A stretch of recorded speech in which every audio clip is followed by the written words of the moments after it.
nigga be flexing, but really be cap. Fuck nigga stand on business. All right, guys, we're here. It's Lyfe and Tymes again. Thank you for showing up here. We have it's actually a first time. You know what I mean? This person here, as you've seen through the episodes, I'm in a blessed situation, blessed spot to have all this beautiful art around me, and I've never gotten to really explain or get into who does some of this stuff, and we're looking at one of them right now. We're looking at one of the biggest ones that I've seen next to these ones. That's more of a sculpture-esque type deal thing. You know what I mean? This is one of the most creative people that I've ever stumbled across in my life. You meet a lot of people doing being outside, but this is by far one of the holy grails of people that I've met as far as on the creative side and just people side too. He's a great guy. You know what I mean? So without further ado here, introduce yourself, man. What's up, Tim? Hey, man. You're gonna make me introduce myself. I'm gonna make you introduce yourself. I don't want to just get. You know what I mean? You don't want to do it for me? No, I don't want to do it for you. Okay, I want you to do it. I'm Tucker, and I'm an artist. He's the artist. Also, Tucker is such a good name for an artist. Oh, thank you. You know what I mean? There's you meet a lot of people, different names, and you can kind of guess what they do. I hear Tucker, I think, okay, yeah, he might have a paintbrush in his back pocket somewhere. You know That's what I mean? you think? You don't think dog? No, Tucker, a dog? Yeah. I hate dogs that have human names. Really? Because why are you Phil? I feel like that's crazy. You kind of a psychopath if you have a dog that's even remotely a human name. Maybe a nickname, maybe, yeah. But a full on his name's Benjamin. It's you're pushing it little by little. So I don't know. But I feel Benjamin. I feel is a really common dog name. Exactly. People are psychopaths. That's okay. it. Benjamin. Agreed. You're I have people that work at a vet and I just hear these names and I'm yo, there's no you're naming them after your uncle. These are uncle names. And it's a Shih Tzu. Yo, this is crazy. Anyway, but I'm not hating though. Name your dog what you want. This is the dog podcast. This is dog part of the interview. You know what I'm saying? This is sponsored by Petco. Yeah. But you know what I mean? so anyway, let's just get right into it though. Where are you from? Let's give us your background here. You know what I mean? I'm from Arizona, the state. What's that? You said the state? I wouldn't have guessed that either. I honestly thought you were from LA. You did? Yeah. High key. I say I'm from LA. How long? Because I'm I'm an artist that's working in LA. Yeah. You know, an artist from LA, as in that's where I come from work. Yeah, I get that because you're not gonna say Arizona because you don't want to say. Stationed. I will. Yeah, but if you're not, that's the truth. Yeah. Well, yeah, but I feel if it's on a work situation, all your work is here. Yeah. So it's But I've been running into this thing because it says, on all the stuff, it just says Tucker, Los Angeles. Yeah. Or Tucker, artist from Los Angeles. Yeah. And so people are always asking me, what it was like growing up here. And I got to be it was great. I got to go, I got to choose if I'm going to just roll with it, Exactly. I just cut to when I was 18. Oh, you moved here when you got out of... we skipped all into this. So yeah, so you're from Arizona. No, we can go. Yeah, I'm from Arizona. Mm-hmm. And then I moved here right when I came of age, an adult. Mm. And I ran here. Oh. I drove as fast as I could. Took off. Yeah. That 6 mile drive or 6 hour drive yeah. is a bear. It's a bear. Nothing driving into California is fire. Yeah, yeah. I really hate it. You better not be tired driving back because you might not make it. It's not fun. Have you been to Arizona? I've been to Flagstaff. Oh wow. It was not it. Oh, it was not it. It was not. Well, you couldn't get into the nature vibe. It was cold. I ain't gonna lie. So it was winter. It was cold. Yeah, it was. I can't remember when I think it was spring, early February, late February. Okay. So, I'm thinking spring, but it was 60. I remember getting there and be God damn, this is not fire. I thought it was supposed to be hot here. You know what I mean? Yeah. But what part of Arizona? I'm from Phoenix.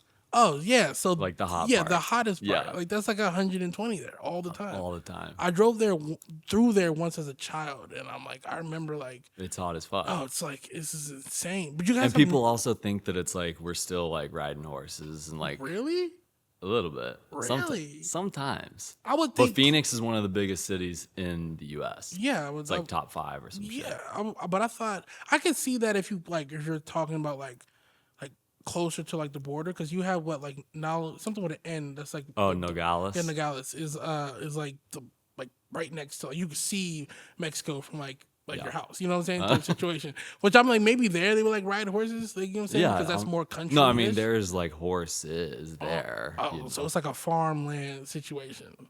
No, I mean Phoenix is just like a big city. Oh, so you just got a bunch of different stuff there, period. Bunch of different stuff. Yeah. But that's like people always are like, oh, it's so hot there, but there's like a whole other situation. And you were the Flagstaff. and you're like, that's like the mountains. But it was not it's like I grew up like going skiing in Arizona. Really? I'm snowboarding. But in Flagstaff. Or other places like it. I think my idea is too, like, I think we should just do this whole thing on like Arizona. Like, yeah, if the fact that I'm drawn on this is because it's so interesting. Like I don't think I think people that like they live like aren't from California must think too, like, you know how like New York has Miami, like those are like, you know, we have Arizona. And did you say New York has Miami? Yeah, because like a lot of people, or Atlanta, like a lot of people. Like, how like they would see it as neighboring places, like they'll just, I'm just gonna go to Miami for the week because it's like a $50 flight, it's an hour.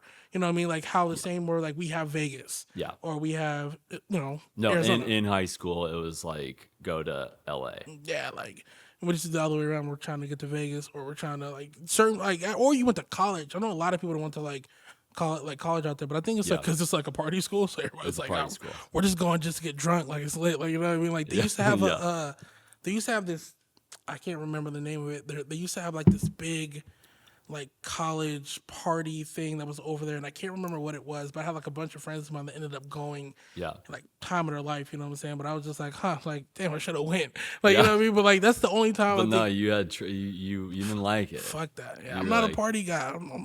Everybody that knows me knows I don't be popping out that much. You're not party. It's mostly just this. Yeah. Like, you know what I mean? But I say it to say, I don't party. I mean, this is a party though. This is a party. Yeah. So you ran here. You're like, okay, I'm out of here. Yeah. Couldn't wait to leave. Yeah. What'd you do when you got here? Let's see. It's actually kind of a funny story. So I had a friend at the time, and he said, I know you've always wanted to live in LA and pursue your dreams. I just booked a gig out of town on a movie. Do you want to like stay in my apartment for free for a couple months? Yeah. And I was like, yeah. And so I pack my shit. I sell all my stuff. I pack my 1997 Toyota Camry. There you go. You know what I mean? Get out of my here. reliable Camry. And I drive out here. I get here. The apartment's in MacArthur Park. Oh, yo, you're in a, okay. You know, it was like still daytime. I was daytime. like, oh, this is beautiful. It was like an old hotel. Yeah. The night hits. Yeah. You know, I'm like, you are not in Kansas no more, dog. It's And I get up to the apartment, knock, knock, knock. Mm-hmm. Just courteous. I forget where the key was or whatever. And then like someone comes to the door. It's like this dude. And he's like, yo. I'm like, yo. I'm like, yo. Oh, yeah, exactly. Like, who are to you? Yeah, exactly. Who are you? Yeah. I was like, my friend Jeff told me that I could stay here or whatever. Mm-hmm. And he was like, my friend Jeff told me I could stay here. Jeff is a horrible person. No, Jeff is an amazing person. So we got double booked. Oh yeah, so you're just in there with a roommate. And we like we call him. I shouldn't have said his name, but we call him. I'll bleep it out. Fuck it. Yeah. We call him, and he's like, dude, no way in hell did I expect both of you guys to say yes. He was begging on one of y'all to say, nah, it's straight. Like, nah, I got it. It's cool, man. Thank you.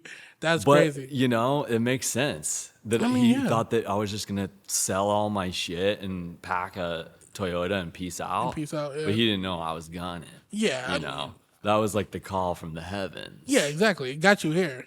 So it was the best case scenario because we became besties. The dude sharing a studio apartment with a Murphy bed. Oh my we God. were like tag teaming using the spot. Yeah. Like I'd come home and there would be like a girl there and I'd like peace out. Yeah, exactly. You know? You gotta get out of there. I mean, you gotta do what you gotta But do. it was incredible. And he was Angelino. So he grew up here. He went to school here. So he knew everybody. And it was the perfect like intro to LA. He introduced me to all his friends. So I basically like from the get-go had a community. That's fire. Yeah. I mean, it's always interesting to me to hear people's stories of how they get here, because it's never a plan.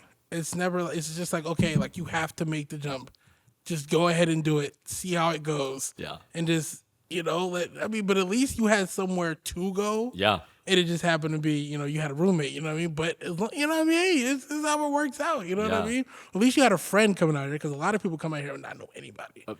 100%. It's usually and I didn't, and then my friend wasn't there, so to connect with the dude, and then he introduced me to everybody, and I was like instantly on the east side in Silver Lake with the community, having the time of my life. Having the time of your life. And I never looked back. Oh, no, I mean, congratulations. That's probably like the best one I've heard. Yeah. Took you out there. Took you out there. Won't believe that. Yeah, I got you. But, okay, so from there on, so you get out here, things make okay. I feel like I was going to say something about that. There's a little gym in there. We all love gyms. If you can come back to it. Okay, so yeah. The cough really threw me off. The cough threw you off. your life was flashing before your eyes. I got you. So from there on, so then what happens after that? How do we start getting from the reason why I came here was because growing up, my mom was a play director. Really? And so I was introduced to theater, and the only thing that really got me going was movies, like growing up. Same. I grew up in Arizona, and movies just were like kind of our education in a way. I believe it. To culture and sweet shit. Shot a lot of shit in Arizona too. Yeah. A lot of shit done in Arizona. So yeah. So when I turned 18, I was like, I'm going to LA and I'm gonna go like be in movies. That was like the first dream. So I got here, had a place for a couple months, and I knew this family that I grew up with had moved out here, and they are a family of filmmakers and actors. And one of my friends was like, "Dude, you want to come on this audition with me?" So I was like, "Okay, I'm down." I went on the audition. We did the thing, left, whatever. And I'm in Venice hanging, and I get a call from my friend's mom. She's like, "Tucker." She's like, they loved you. Like, they want you. I was like, okay, yes, perfect. My call. Yeah, it's happening. And so I went and I booked it, and it was this commercial. What was the commercial? It was like a Hallmark commercial. Fuck yeah. Yeah. There you go. All right.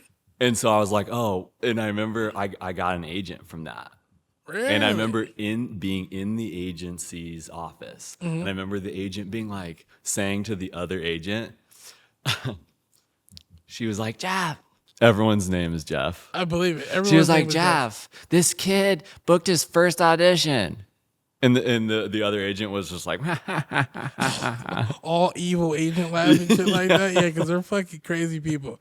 I mean, but it was like, that never happens, Yeah, no, definitely not. And I was like, oh, I'm just gonna fucking do that. Let alone your first 5. Yeah. You know what I mean? And then I didn't book anything for the next 10 years. But it's okay, because things happen for a reason. Yeah. So then after that heartbreaking 10 years. So after that, what happened was I continued my love, and I continued watching movies, being obsessed with movies, auditioning, trying to work in the film industry. And I realized the other day, I was thinking about like, how did I get to this place? And what happened was my first dream was I wanted to be a pro skater. My second dream was that I wanted to be a movie star. Those are great dreams. Okay. So the first dream, to be a pro skater, I started watching skate movies or whatever. And at the time, it was like a documentary called Dogtown and Z Boys. Oh my God, that was a great fucking movie too. Great fucking movie. Yeah. Like the documentary and also the movie too. Yeah, in tangent, yeah. And Heath Ledger is like one of my idols. Should be. Know? Did it roll so good he died? I know. That's some shit. That's some shit. Anyway, I'm pissed. I'm tight to this day. Fucking pissed. I can't watch that. You know, it's crazy side note. We're gonna go on a little tangent. I'm not gonna lie. I liked the new Batman. I really did. It was great. You know what I mean? But Jesus, like you're not gonna make a better movie than that. Like the acting is so good. I'm still partial to Christian Bale as probably like one of the best Bruce Waynes. Yeah. So like that one, he just seemed like manic. You know what I mean? Like he gives off a very manic, feel vibe, I love whatever. Christian Bale. No, it was The motherfucking G. amazing in anything and everything he does, and he's British, so so I'm just saying. Yeah. So it's just like it's in their blood. It's in their blood to just act their ass off. Yeah. But so it's. I'm just like, God damn it, why wasn't I British? Man, but then I'm like, damn, all their food is in season. Like I can't not to. I love y'all. I'm just saying. We need a little spice. We need a little spice, gang. So no, but anyway, just had to say that. But anyway, yeah. So you're saying, okay, so Dogtown Z Boys, Lords of Dogtown, those two films, and I was so inspired by what I saw, and for some reason, what stuck out to me was these surfers. Love surfing so much that they wanted to surf when the waves weren't good, and so they basically like invented this other thing so that they could like surf full time. And great idea. And they used like this tool, a jigsaw, and they cut out fucking surfboards out of wood. And I remember being like, we have one of those tools, the jigsaw. That's a crazy thing just to have laying around. I was like, dude, my dad has one of those in the garage, and so I went and got it. And I started making skateboards. Fire. And I did that like throughout high school. And I still, to this day, will get DMs from people being like, I'm still riding my Aüdie board. Wow. I'm like, shit. I'm like, you need a new one. You need a new one. Like honestly, like I'm flattered, but I'm also like scared. Yeah, you're like, it's gonna break any minute. Like, what are you doing? But that's great. Okay. So that was my introduction to craft. That was my introduction to craft. And I was always a crafty kid. I was homeschooled. Really? Yeah. How was that? It was incredible, because I didn't really learn any like the rules, I get you. So but it's kind of a double-edged sword where like I have a lot of holes in my education from it too. Yeah. Where it's like I didn't learn the rules, so I am a dreamer, full-time dreamer, but also I've had to really focus on learning how to take dreams and like put them in a language in which like the world can understand and for a way that it can plug in. I didn't really learn that, and I think it was just me too. Like everyone needs, like I feel like I probably should have. I needed like a Montessori school or some shit. Yeah, no, what the fuck? But, in Malibu. In Malibu, so, exactly. I mean, that's what I needed. I didn't get it, so I'm fucked. So now we're here. Yeah. You know what I mean? No, I don't know. I feel like a lot of people don't put their dreams in ways that make sense. I think they have I feel like people don't dream as big as they used to anymore. You know what I'm saying? Like now it's more or less like be realistic. Like that term has kind of made those bigger dreams of being an astronaut. It's like that less and less a thing. Yeah. You know what I mean? And also too because the ways that you can make money now without really putting any effort into a lot of things is kind of like a real apparent thing. So I feel like it's kind of cut it down so much to where it's like, well, I don't really want to do that. I could do this and, make this much a year and still be okay. So I feel like the dreaming big thing is like kind of on its way out unless you're already in like a field like, what we're doing or what you do, or it's like, the sky really is the limit. You know what I mean? You're only as good as your ability. You know what I'm saying? Yeah. So, and that only you know your own ability. You know what I'm Yeah. saying? So I feel that though. That's is a double edged sword. I just always felt like people that were homeschooled always had like, I wouldn't say like an advantage, but like there was always something like better or like something like Yeah, interesting. I don't know if it's an advantage, but I definitely think, I mean, the reason why I love film and art is because it's like the most interesting wins. And that for me helps me find love for myself and Yeah. for the world, Yeah. because it's not like, I mean, growing up, I had a natural ability to like make shit. I just always have. So it's a gift. Yeah, something, Something. something. Something. And now I see so much online and shit that like it makes me feel like I'm not that great. Because I just see so much. It seems like so many people are like so good at so many things. But I mean, that's what they always say. Like, you're not supposed to watch the next person. Like I on a daily basis have to remind myself that you kind of have to wait your turn. Like, you know what I mean? And like it depends on, you have to wait your turn, but also it's like, well, do you love what you're doing? Like, if you have to answer That's that, what it is. if you have to answer that question enough, where it's like, Yeah. you maybe don't want to do it, but like obviously, like you have a burning passion to do it. Like, you know what I'm saying? 100%. So it's like it's not like, well, this person is doing it, because you have to understand too. I mean, the stuff that you see on Twitter or the stuff that people are mass producing. I mean, there's promotion behind it. There's money behind what they're doing usually. Yeah. So it's like, you could do the same thing if you put forth what you're doing, but it's every situation is different. So like I just have to draw it up like that and be Yeah. like, well, it's out of my hands. You know what I'm saying? Like I Yeah. can only worry about what I'm doing. You know what I'm saying? Yeah. But I feel you. I thought I was the only one. No, You know what I mean? I think a lot of people feel like that. I feel like I read this book on minimalism, and it was what's the book? Goodbye Things.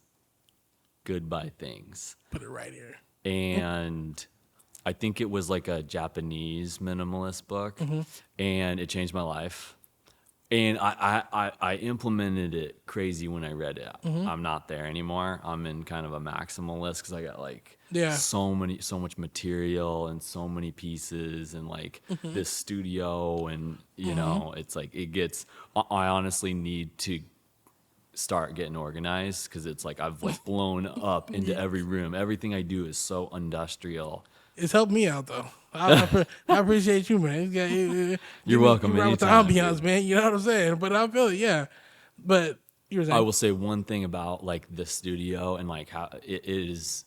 It needs creatives creating, and I feel it all the time. Yeah. Like there's another bunch of painters that come here and paint, and like I can feel that. Yeah. Like I mean, these spaces don't like to be stagnant. No, exactly. I mean, even with like how I ended up getting, being over here, shout out Sin, big Sin, you know what I mean, up there playing 2K Sin somewhere, you know what I mean. So, but even with with that, like we were always kind of like, this is like a only space for creators, so a specific area, and like this fell in my lap for sure, and I've always been super grateful for it. But like you said, it feels good to see like other creatives, other people that are on the same freelance. I need it because the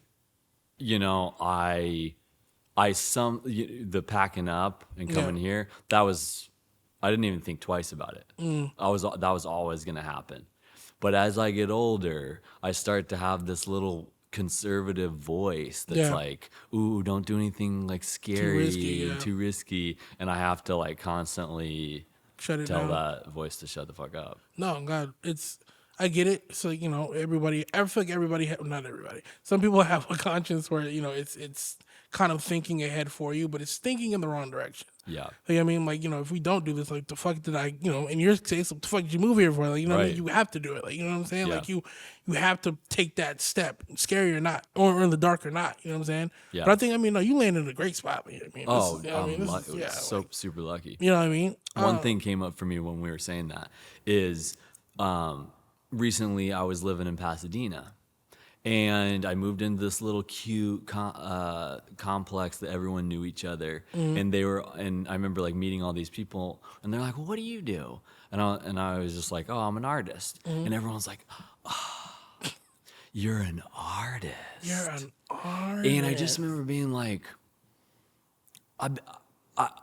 I've been doing the same shit this whole time. I've been, I was an actor. It's all kind of the same shit. Yeah. You're doing risky ass stuff to do some big dream and to try to find your purpose. Yeah. But what I think they were saying in that is, as you get older and you become, for me, a man. Yeah. You know, to see someone that is actually doing art full time, they're like, "Oh, you actually do that." Yeah. You know, because it's like at a certain point you can get beaten down. Yeah. And have to do something else. So the people that are in their 30s, 40s, whatever, 50s, adults, The adults. when they are still doing the thing, it's like people are like, okay. Yeah. You know? Yeah, no, I always see the same thing too, when people say like, "Oh, you know, you do, X, Y, and Z." It's like a lot of the times too, people also had dreams when they started. But like you said, it neither that the voice got to them, and then they, ended up working in a cubicle for 45 years. Like, you know what I'm saying? So it's like, it's the same idea too, where it's like they kind of also might see themselves, and you like, damn, like, so this is what it would have looked like if I would have just, kept my head down. You know what I'm saying? So I mean, it's again, even that, it's kind of like a silver lining and all of that. Like, you know what I mean? But and what that makes me think is like, dude, it's all in your head. And we hear that. I hear that and I see that on TikTok and on inspirational videos and shit. But it's like, it's actually literally all in your head. If you believe that you can do something, you can do it. You can do it, And that's something that I have to really work on because in this new phase of like seeing things fail and seeing things take years and seeing things not work out how I thought they were going to work out, like you have to find a method for your brain to come back to the voice that's like, no. I saw this thing today that was like, what would you do if you actually knew that you weren't going to fail? And like, do that. Try to do that. Yeah. But it's hard to do in practice. No, you're not wrong. Back to what you're saying. Back. We're back. Fucking hate Sony with these fucking time limits on these fucking cameras. I pay so much money for this camera. Why are you doing this? Anyway, so I can say this is, you're completely right. I think if you let yourself sit with your thoughts for too long, nothing really helps with it. I read somewhere, there's a thin line between overthinking and, thinking like creative planning. Yeah. You know what I mean? And it's like, one always bleeds into the other. Yeah. You know what I mean? And then like, even with like, again, not to quote something I'm pretty sure everybody's seen, but like, you ever seen Blow? Like, with, at the end of it where he's sitting in the courtyard in jail. And he's like, life passes you. Most life passes people by when they're making grand plans for it. And it's just like, again, that thin line That's between. Me. I'm a grand planner. But there's action behind it. A lot of people. There is, but where I'm at now is just really trying to enjoy every day. No, you're not wrong. And just today, today, I was working on a gig that I needed to take to pay the bills and whatever, and I don't want to do it if we're being honest. Yeah, I get you. But I try to have that meditation of like, what can we enjoy about this? Yeah. And so one of the things that's come up for me is learning. Yeah. Like trying to get a new skill, trying to get better at a certain thing, and it works. You know? Exactly. Like even just painting and touching things up and trying to do the cosmetic stuff. Yeah. I mean, but now that speaking of painting and things of that nature, yes. How do we we start doing this? Like, I want you to explain. I'm gonna break it down. Yeah, I want the whole thing. Okay. So pause. But I want to see. I'm gonna do the whole thing for you. Yeah, I want to know. I feel like everyone needs to know. Yes. Because he also has like again, like even if I gotta go back and like make sure we check his Instagram too, send a link in the bio and all that other fun stuff. For real. He had we've all seen it if you paid attention to the backgrounds. He had he said basketball stuff, all the resin things. Is that the basketball thing on the ground was up there at one point. It's been in every one of my stuff. And mind you, I didn't know. Somebody just kept telling me, "Oh, it's Tucker." Never met Tucker. Never met him. Didn't know. When he was here, didn't know him. So trust me, this is a full Perfect. circle moment My for plan's working perfectly. Exactly. You know. So definitely got free promotion from me I'm for a the very long janitor. time. The night janitor, just oh yeah, well it was dirty yesterday, it's clean now. You know what I mean? So I'm doing Charlie work. pretty much, you know what I mean. So give us how we got here. The full ass story. I would love the full story. Okay, so I watched that movie where they were making skateboards with the tool. Yeah. I went and found that tool in my dad's garage and started making skateboards. That was my introduction to carpentry. That was like, I was like 8 years old. Jesus. So I've been working with hand tools and, carving things and making things for, like 3 years, 25 years. 25. Yeah, I'm 33. So anyway, like, I didn't even really like want to do that, but it's like you said, there's something in me that brings me out there. Yeah. Like in the pandemic, like I didn't have work, and so I made a shop in my parking slot at my apartment complex, and I just went down there every day and had fun and got dirty and was making shit. Yeah. So there's this thing in me that wants to go create. And through not making it big in film, there's always been an opportunity for me to go create. Yeah. There's always been like, okay, I'm not doing this other craft, so I'll do this other craft. And I love craft. So I call myself an artist. You are. But I'm an artist and craftsman. I was gonna say too, not to cut you off. I was wanting to know because usually people do sculptures and stuff like that. But like, what's the slash? Like, what's the, you know what I mean? Like, because obviously the artist is. I don't. Yeah. But like, I've always wanted to know what that next thing is. Yeah. Because it's like a sculptor isn't right. Because this. Yeah. Because I kind of am, but it doesn't. Yeah. You're right. Like when people are like, "Oh, you're a sculptor," because I do like sculpt and mold, and there's so many. Like, sculpting is kind of a very long step process, and I do that. But when I tell people that I'm a sculptor, they don't, and then I show them the work, they're like, that's something else. But definitely it's art, Yeah, no, exactly. Okay, I mean, so it fits the first one, but I feel like, not to cut you off, but I feel like sculpting is like fucking pottery. Like pottery, it's like you're sitting there with the fucking, you know what I mean? Yeah, it's like, it's exactly. marble, So anyway, I've never worked with marble. Neither have I. Really? Tim, you would think. You come know on, what I mean? bro. I'm trying, man. Yeah. Maybe next year. I see you getting home and just fucking 4 hours with a fucking magnifying glass on. I would like love the guy to from see Toy that. Story. He was like restoring Woody. Yeah. I see you as a toy restorer professionally. I don't have patience.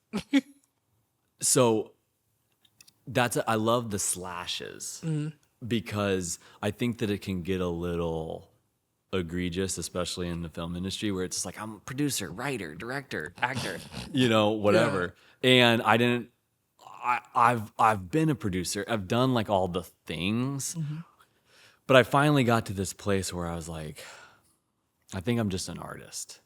Not just an artist, but I think I'm an artist. And what I think an artist is someone who works with their body, mind, and heart. It's like they're putting their soul into it. And that's what I do. And I do it in everything that I do. This week I had a gig on set where I was like an AD producer person, and I put my soul into it. That's how I like it's not an easy job find the joy. Oh yeah, shit. It's not an easy job either. No, Depending it's not on an the easy size job. depending on the size of the set, it's not an easy job. So I definitely feel you. Yeah. So No more slashes. But the reason why I say artist and craftsman is because I've been doing craft right now to get through some tough times, and economically, and the last couple of years have been like pretty rough, especially for me selling high ticket art. really, Yeah. I can kind of see that though. Yeah. But you But continue, yeah. it's a happy ending. Things are starting to rock and roll. Yeah. So okay, so the tool, the craft, carpentry, metalwork, and then the resin is I wanted to make this big piece. I'm always trying to ante up. I'm always trying to okay, bigger, Better. cooler, stronger. Go big as go home.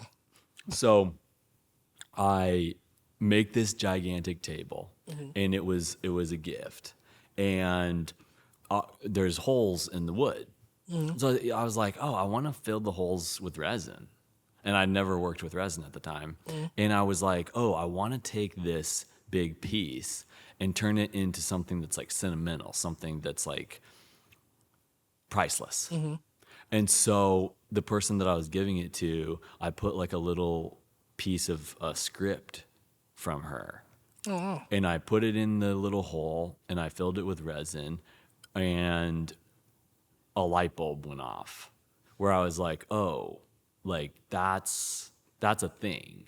Because now that little piece of that little sentimental piece, like it just took this piece of art to a whole other level, because it means something to her, True. And she's never going to want to get rid of it because it's got a piece of her in it. True. Okay. Yeah, I'm following. So then I'm an artist. I'm going to come out with something. I'm going to come out with I'm going to try to invent some shit. After that table that I made, I was like, oh, I know what I want to make. I love furniture. I love Eames. I love Bertoya. I love all the mid-century modern shit. Like, I'm a fan.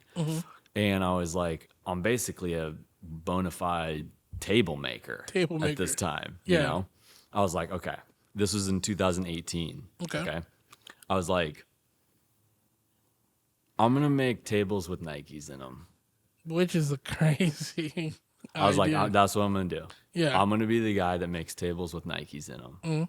And I had a pair of Air Force Ones that I didn't wear. And I prototyped the first sneaker table. And it just was this resin table with fucking Air Force Ones in it. You wrote it, you drew it out first, or then you drew it out. I was like, I have the original piece in my journal, and it was like, buy motorcycle, make sneaker table. Was that motorcycle in here yours? I had a motorcycle. You had a motorcycle. I sold it. That was somebody else's. I was about to say, you had one. There was one in here. Yeah, there was. Yo, you're like my business partner and I bought motorcycles at the same time, and then I sold mine. Now he still has. No, he still has it. It was in here, and I was like, this is a great. Like set piece. Fucking set piece. So why not? You know what I mean? I thought it was fake. I thought it was just like a prop. Yeah. No, that shit's real. That's a Ducati. No, yeah, it was really nice. That's all I was saying. It was really nice. So I was like, okay, whoever's doing this is doing great. You know what I mean? But anyway, that's what you're saying. Yeah. So at the time, I got a phone call from my dear friend at the time. And he was like, dude, I wanna manage you. I was like, oh, I'm down with it. He was like, I want to manage you as an artist. And I was like, oh shit. I thought he was talking about like film or like acting or some shit. I was like, as an artist, I was like, okay, I'm down. Interesting. Okay. Yeah, I'm with it. Yeah. And so then I showed him the sneaker table, and he was like, what the fuck is that? And he flew out, and we both were like, I could do this for a couple years. This specific type stuff. Like IP. Yeah. IP is what?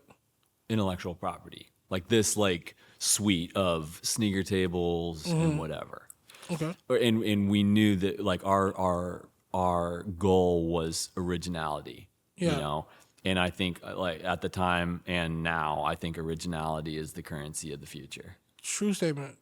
I can wholly believe that. So when I kind of realized that I was an artist, and because I had gotten really good at 3 different crafts: wood, metal, and resin. I nerded out on resin. Hopefully I don't die, because I fucking been huffing that shit on accident. Like, you know, I didn't know all the proper precautions. I was like pouring resin in me and my girlfriend's like second bedroom and shit. I think we're gonna be fine. You should be fine, but I mean, I'm sure you're fine. You would already had a problem now. Yeah. You know? I always say that. But no, I mean I always wore a respirator and shit. Oh, good. But so I had those 3 things. So with that, I felt like I could kind of make most things that I would want to make, prototype or whatever. Yeah, sure. But I was like Nikes with tables with Nikes in them. And so as a creative for my whole life, I never had really like a full-time stable job. I've always been freelance. And I started to like see my stuff, my ideas in the world.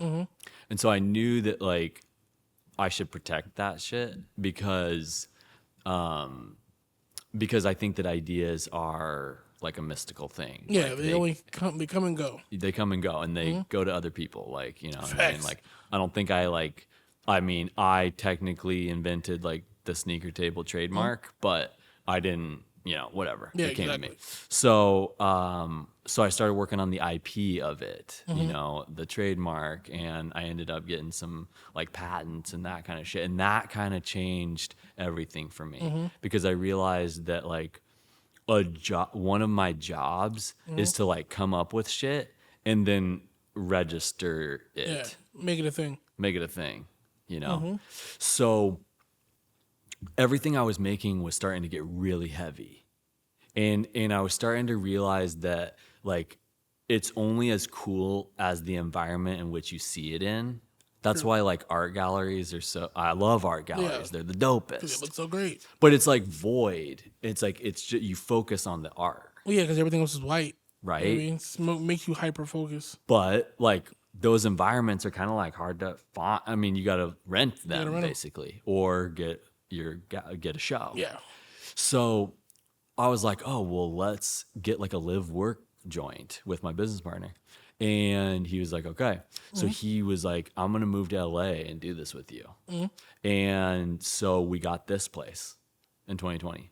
Really? Yeah, we got this place so that we could build, That's crazy as fuck. make art, and photograph it. Yeah. And so I built all this shit. I built this studio. There wasn't like a studio here. Guys, this is like a crazy origin story because I didn't know he owned this. I don't own it. Well, you but know what I mean. Like I didn't know that. I wish. Yeah, that's crazy as fuck. I did not know that. Okay, continue. Yeah. So this is like a commercial lease that I am the sole like Proprietor person on. Yeah. It's a great place. It's my studio, and I built most of it by hand. And it's a building that's been like in the hands of artists since the 80s. Wow. And they've like built all their shit out, a lot of art department people, and yeah. It's kind of the last of its kind in 'cause you LA don't- for sure. You don't see this, especially like, even when people. Dude, there's like, 5 bedrooms upstairs. That's what I'm saying. Yeah. And the roof. I just moved back in to my art studio that's like almost 1,000 square foot back here. huge back there. You know, and the garage. Yeah. So there's the roll up garage, my art studio, and I have an apartment in the back. Yeah. That I now live in because I went to go see King Pleasure, the Basquiat. Yeah, Basquiat. And fucking it changed my life. Yeah. Specifically the recreation of his apartment. Yeah, you seen it? Yeah. I watched a walkthrough, like a virtual walkthrough. Dude, I was like, fuck, yeah, this is sick. And it made me want to start working with less toxic shit because I want to live in the art. Yeah, you want to be around for it. But I will say this, I lived here for a couple years and I grew to hate it. because I was like living in the mess. And Yeah. like I needed to separate that. And so I got an apartment in the suburbs so I could get some nature and shit. Yeah. And so now I'm back. It's about to get back to work. And it's time to get back to work. Oh, I hear you. So to get to this. Yeah. Okay. So how we got to this? Yes. So me and my creative partner, another artist, his name's Dominic. Shout out. Shout out. And so we now run Aüdie, Okay. which is our company. What's your company? Yeah. Follow It's like an art label, Aüdie. Originally, it was like I thought it might be like my alias, and I was just like, nah. Why the name? My name's Tucker Aüdie, and so originally it was a skateboard company. Makes sense. That's a good name though. Yeah. And then it's a play on Das Auto. Oh, okay. Yeah, because as a craftsman, like the things that are inspiring to me are like German mechanics and like Japanese mechanics and electronics and that kind of stuff. Not bad. Okay. So it was a play on Das Auto, and even more so, like Das Auto was like a Volkswagen thing, and they them and In and Out, like there's like 3 options. It's like 1, 2, or 3, and I like that. Yeah, streamlined, straight to the point. So my 3 options are the sneaker table, the sneaker hoop, and lace swish. And which is the That's other the ball. Like that's the ball ball. Yeah. tables. Amazing. And the reason why basketball I would say why basketball. Yeah. is because I grew up in the 90s, and the coolest person in the 90s to me was Michael Jordan, the GOAT. Makes sense. But specifically, I'm interested in class Interesting. and how to transcend yours.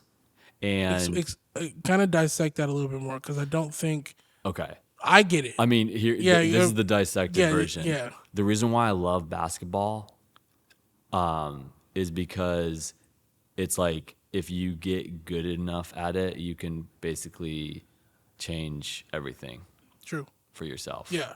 I mean, it's kind of the true of most crafts. Yeah, but growing up in the 90s and like in Phoenix with the Phoenix Suns, and it just Michael Jordan just whooping everybody's ass.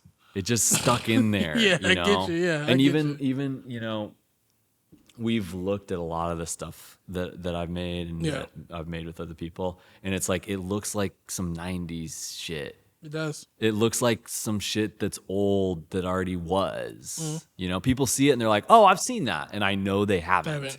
But just they think they have because it's so nostalgic in the thing. Yeah. So we build this studio. Yeah. In order for me to make shit in the garage and then just wheel it in here because we couldn't afford to actually take them anywhere. Yeah. Because these sculptures are like 500-600 pounds. Yeah. So we just lifted it up. It was fucking insane. So we're in here, and my partner was like, "This place is so big we could put a basketball court in here." True. And I was like, "Oh fuck yeah, let's do it." And then he came out and he was like, "Sneakers in basketball hoops," and I was like, "That's it. That's just like a movie. That's it." Yeah. I was like, "That's it." Yeah. Like Yahtzee. Yahtzee. Like you win. And so I had built the whole infrastructure and all of the, you know, process behind it. And so I made the first sneaker hoop.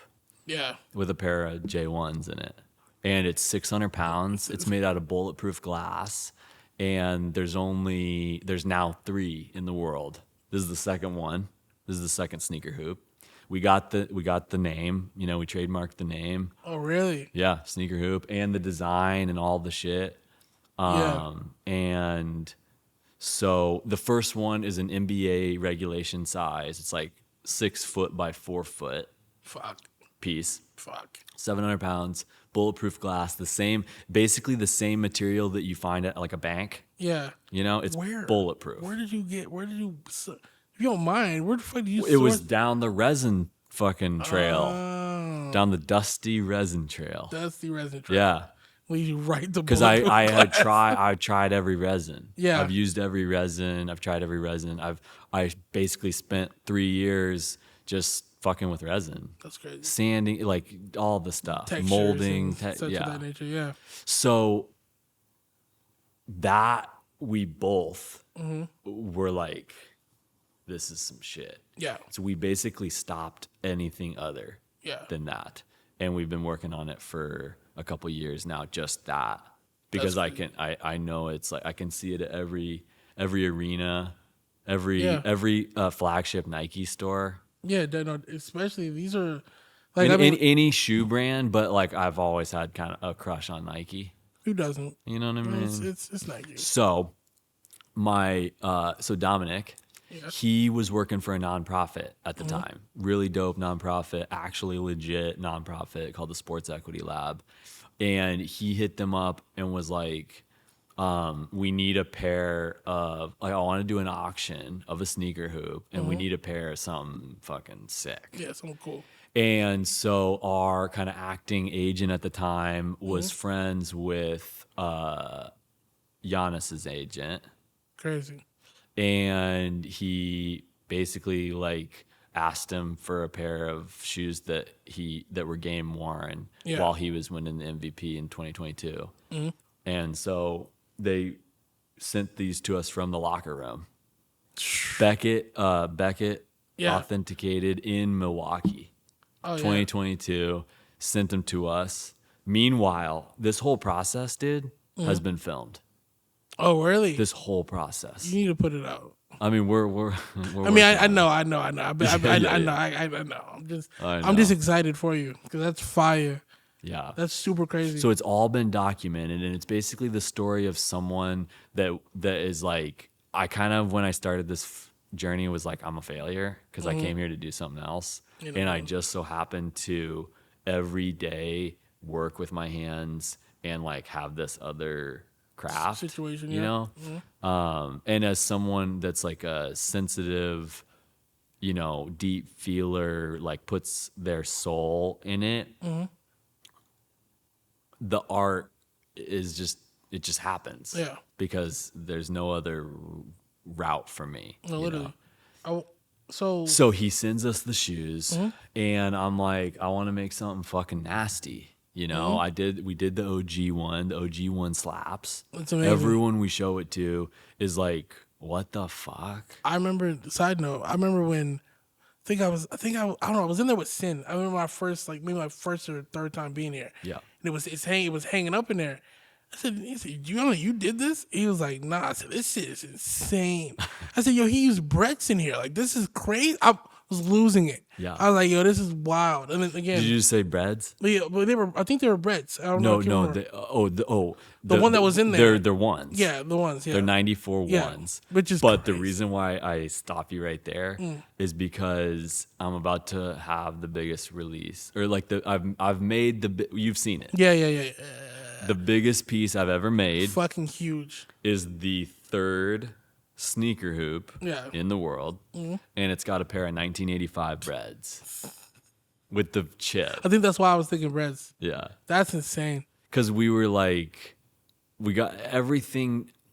The way that I create from is there's so much shit out there now, or maybe we just see that there's so much shit that I try to like have it be worth it. Like I don't want to just like create to just create. I mean, I do that, but if it's gonna be like for the world, for a collector, for someone that is like gonna invest in the story, I want it to be special. So this is the second one.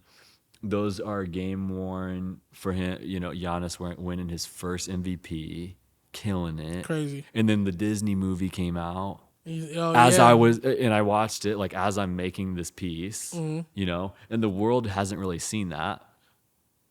Right now, it doesn't even have its rim because I'm working on it. Working on it. So that was number 2. This is actually leather, which is crazy because I thought it was glass. So one of my processes, this is a little trade secret, is I have been making pieces like out of leather that are fiberglassed. like using leather as the binder. So like carbon fiber is like I don't know if it's carbon or not, but it's the material. it's a special fabric. Yeah. And then a resin. Yeah. So I use leather as the fabric. You're a genius. That's crazy as fuck.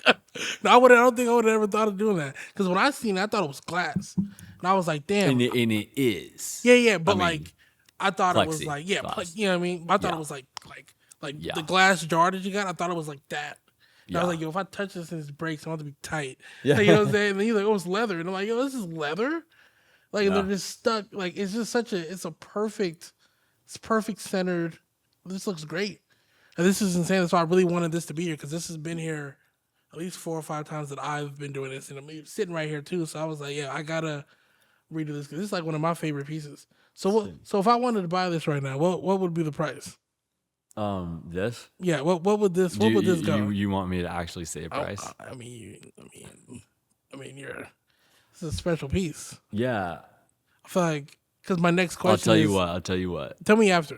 I'll tell you after. Yeah, tell me after. I'll tell you after, but one of my first commissions was to a guy, dope dude, comedian. He's like he was on Wild and Out. His name's Brent Pella. Oh, really? He was like one of the first people. I know who that is. You know who that is? I know who that is. He was the first person to commission me to make a sneaker table for him. Really? Yeah, he had a pair of shoes that Kobe gave him. Oh, wow. While he was like working at his like kids camp for basketball. And we were on set. I was on set. They were shooting a comedy thing. And I was telling my friend what I'd been up to. And Brent overheard it. And he was like, yo. I was like, what's up? He was like, did I just hear that you make like tables and sculptures like with like Nikes in them? And I was like, yeah. He was like, I have a pair of Nikes that I want to memorialize that Kobe gave me or whatever. This is after he died or before? This is after. Oh, yeah. So I made him his desk. Wow. And why did I bring that up though? We were just talking about how we were talking about price, and you were talking about commissions you.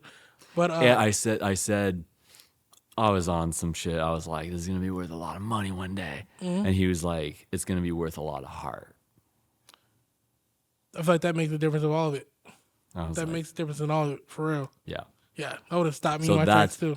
That's what it is. Yeah, no, I get that. And sometimes like a personal thing is like these things take so much more than I ever imagined to get over the finish line and to like get into the world, that I've found myself overcompensating. Yeah. You know, like getting to this like kind of like ego, like, oh, this needs to be like the coolest thing ever. And I've as I get older, I'm kind of like, okay, like, this needs to be what slow I it need. down. Yeah, exactly. And it's about the craft. Yeah. And it's about connecting with people. And yeah, it's like, it's worth whatever it's worth to someone. Oh God. I think because you take so much time, because like on average, how long does it take you to do one? I mean, this one took like a couple months. Yeah, you're putting your entire body and soul into this. If it's taking, I mean, they've been appraised. You want to no. Tell me later. Because I mean, unless you want to say it in front of like people, then sure. I was kidding. I really wouldn't want you to say it, because I mean, every price I feel like would be, tailored. You know what I'm saying? Yeah. It has to make sense. You know what I'm saying? So I would hate for you to. I just want to know off camera. I you know got what I'm saying? Just get me right off camera. I was curious, but I said it to say. We're getting to the end of this, but I have like 4 more questions for you. So, as far as doing shows, how does that go for you? Like, how do you get selected, or how does that go? Like exhibitions. Yeah, like exhibitions. It's been really challenging for me to figure that out, because I don't really come from this background, but I've gotten to do some exhibitions and some shows, and they all the ones that I've done came from a random connect. Like literally I did the Fashion Week, and it was because my creative partner on the Ducati pulled up to a cafe. Man. Some guy was talking to him about the bike, and they was like, what do you do? And he's like, oh, I'm an artist, and I whatever. And then all of a sudden the next in a month we were at Fashion Week with our full own exhibition. Fire. You gotta talk to people, y'all. You gotta talk to people. Gotta talk to people. You gotta go. You gotta get out there and be doing your shit. Yeah, you gotta rep it. You gotta rep it. Definitely. And then, the manager thing, I feel like, and this is just for people that may or may not have, are doing art and kind of don't know where or how to, like, market it or or in a sense like you guys were repped at some time. I don't think a lot of people know that artists have managers. Like that aren't rappers or singers or like, literary agents and stuff like that. But like how did that go for you? Was it an experience that you liked or was it, My first rep was a friend that just had a big Rolodex. Yeah. And then I created enough to have a portfolio, and I ended up making a book. And that really helped because anytime there's any kind of connection, I can just bring my book and we can look through all the shit. And you think it's better physical or digital? I'm a physical guy. Yeah. I even got really into the NFTs too, though, because I was thinking phygital would be. I love phygital. Yeah. Because I think that I loved the blockchain thing because it's like that's the same thing as a serial number. It's like I like that. When you buy a piece of art, you get an authenticity with the serial number. Even when you buy a nice piece of furniture, most times you'll get that. So I thought that was sick as a way of authorizing it. That's hard. But I always am physical too. Yeah, no, I didn't even know you had like an art portfolio. I don't think I've never heard of that. Like I thought, like, what I mean, like a body of work, like a body of work, but like, in a sense where like I guess you're just taking pictures of it. But I mean, obviously, that makes sense because people do like sell art online, so they have to take pictures of the art. Dude, nowadays, everyone can get a representation at some point. Yeah, like I was just on somebody's, a TikTok person that's got a ton of followers and does like is a content creator. He's like, for inquiries, hit up my rep. Yeah, anywhere there is ways to like monetize things and you have a following, there's usually an avenue to a rep. Well, I feel like this episode has been very inspirational. I feel like I'm, I definitely feel more inspired. Inspired is crazy in myself, you know what I'm saying? But like, I'm always saying shit like that. I'll be fucking these words up, man. You would think I don't talk to people all the time. Yeah. You know what I mean? I ripped a cold brew before this. Had to. You know what I mean? Had to get right. You know what I mean? But guys, look, this has been a very fun episode, I think, you know what I mean? And thank you for taking the time for coming on here and talking to me with such a busy schedule. There's always one fly in here. Is there? One. God damn it. Always one. But thank you. No, the reason why I wanted to do this because when we met, I was like, dude, I fuck with this guy. I appreciate it. Like the best energy. I was like, I would love to do that. Oh, it was great. Same here. And I actually haven't seen the podcast, but I'm gonna. Appreciate it. But I'm like, I want to see it now because of you. I appreciate it, man. I think, like I said, like the whole reason this is happening is because, like I said, I want to showcase everybody. There's a lot of very talented people that haven't got the limelight or whatever the fuck, but it's like I still think the story can be told and still think it's worth it, even no matter what. Yeah. And like I said, this is a very inspirational, just from you being who you are, and I mean doing things of this nature. Like, this is a lot of work. This is a lot of heart. This is a lot of hours, regardless of what else you're doing. Like, this is crazy. Like, this shows a lot of growth, a lot of like just determination, time in your craft, which is something that we can all learn from as people. That as long as, you know what I'm saying, no matter what people think about it, what it says, if you can look at this and be like, wow, I fucking did this, you got it. You know what I mean? So I mean, I think you're a standing testimony for that. You know what I'm saying? And having your own, having this own spot and things like that, and letting me and, others, kind of work our own dreams and work our own situations out here is a time. You know what I mean? That's not a lot of people left that's gonna do that for people. You know what I'm saying? That I just met. You know what I'm saying? So it's like, you dig? So, hey man, my hat's off to you, man. I really do appreciate you. You know what I mean? And Any last words before we get out of here? I mean, just on that last thing, like, I think that it's, you know, you say that like there's not a lot of people that like will like let you do that or whatever. It's like, dude, we gotta. And because when a friend of mine, we were like leaving his apartment, and I was like, he left the music on. I was like, oh, you mean to leave the music on? He was like, yeah. I was like, we're good. Closes the door. We leave. I'm like, all right, wasting energy. The power grid. Yeah. He was like, no, I want the music to fill the space for when we come back.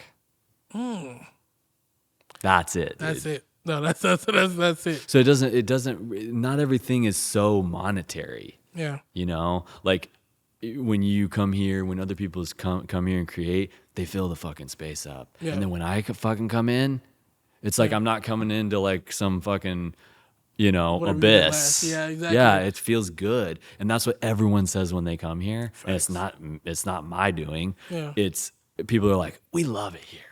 True. You know, and that's just what it's got to be, because it's too fucking hard out there. You're goddamn right, man. And I mean, like I said, man, not everybody gets a break every now and then too. So it's like I said, I'm blessed just to be around. You know what I'm saying? I kind of have to thank Slim, because I probably would have never met. I don't know if you've met Slim before, but who? Slim. Oh, okay. I was like, Sin. I know him really Slim, well. Slim and Sin are like, it's hilarious that they have the same. But no, he's like, without him, I probably wouldn't be here either. But he'll never see this. You know? But it's either way. But hey, man. But yeah, man, I really appreciate it, man. You got it, man. Last words? Thank you. You had any last words before we get out of here? Just keep doing what you're doing. Wow. Yeah. Appreciate it, man. This has been Life and Times with Tucker. Bow. Nigga bum, get around the guys and beg to hit the cup. Bad calling, can't be laying up. He want me to stay and chill, I'm trying to run it up. I don't got no worries with the guys, they always keep it tough. I'm around cause I'm the bro, you just getting fucked. Okay. You just giving next.